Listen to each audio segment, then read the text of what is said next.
আসসালামু আলাইকুম। আমার এক ফেসবুক বন্ধু যার আইডি নাম সৈকত বাদশা, যিনি একজন গানের শিল্পী, বিভিন্ন সময় গান নিয়ে ব্যস্ত থাকেন। তা উনি একটি পোস্টে বলেছেন,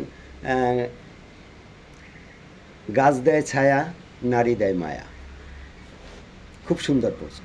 কিন্তু সেই গাছটিকে হতেও হবে সুন্দর, এবং যেখানে আমরা পরম আস্থার সঙ্গে ঝড় বৃষ্টি কিংবা আম, রোদে তার ছায়াতলে যে একটু আম, আরাম বোধ করি, একটু স্বাচ্ছন্দ্যে থাকতে পারি, মানে আমরা নিরাপদ বোধ করতে পারি যেখানে, যে গাছের তলে গেলে।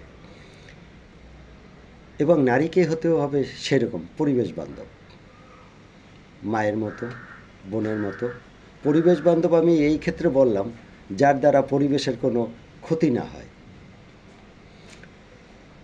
শুধু নারীর সার্টিফিকেট থাকলেই হবে না, নারীকে হতে হবে মায়ের মতো, বোনের মতো। ধন্যবাদ সৈকত বাদশাকে, আপনি সুন্দর একটি পোস্ট দিয়েছেন, আপনাকে অসংখ্য অসংখ্য ধন্যবাদ। ভালো থাকবেন সবসময়।